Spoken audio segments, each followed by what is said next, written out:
All set na sa Lunes ang pagdinig ng Senado kaugnay sa war on drugs ng Administrasyong Duterte. Inaabangan naman kung aktwal ng sisipot sa pagdinig si dating Pangulong Rodrigo Duterte. Si Daniel Manalastas sa Sentro ng Balita, live. Yes, Angelic, tama ka. Kasado na nga sa Lunes ang pagdinig ng Senado hinggil sa war on drugs. Si Senator Joel Villanueva may ilan ng pahapyaw. Si Villanueva ang nais si Senate Minority Leader Coco Pimentel na maging Vice Chairman ng Senate Blue Ribbon Subcommittee. At pagtitiyak din ni Villanueva ang marching order ni Senate President Francis Escudero, walang bias na pagdinig. Ayaw din daw nilang maging pagalingan sa mababang kapulungan na isasagawang pagdinig ng Senado dahil sa kasalukuyan kasi ay gumugulong na ang pagdinig ng Kamara sa pamamagitan ng Quadcom. Ayaw namin nung turuan-turuan, ayaw namin na i-glorify yung mga trigger happy dyan.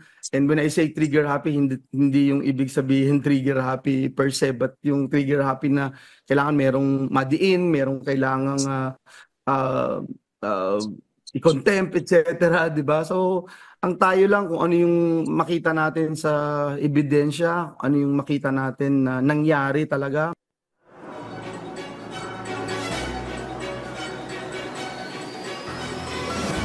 Angelic, base sa impormasyon ni Senator Pimentel na maunguna sa pagdinig, mukhang medyo nag-aalanganin na raw dumalo si dating Pangulong Rodrigo Duterte. Pero maiging anyang mag-antay na lang sa Lunes para actual nilang malaman kung sisipot ba talaga o hindi ang dating Pangulo. Bumaba na rin daw ang listahan ng mga imbitado sa pagdinig mula sa PNP, OP, DOH, PDEA at marami pang iba. Angelic?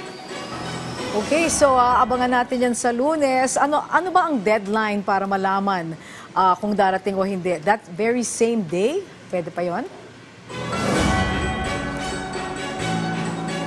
Yes, Angelic, katunayan, meron na nga imbitasyon yung Senate Blue Ribbon Committee kay dating Pangulong Duterte na dumalo nga sa Lunes. Pero until now, sabi nga ni Senator Coco Pimentel, antayin na lang natin kung darating nga talaga ang dating Pangulo. Okay, maraming salamat sa iyo, Daniel Manalastas.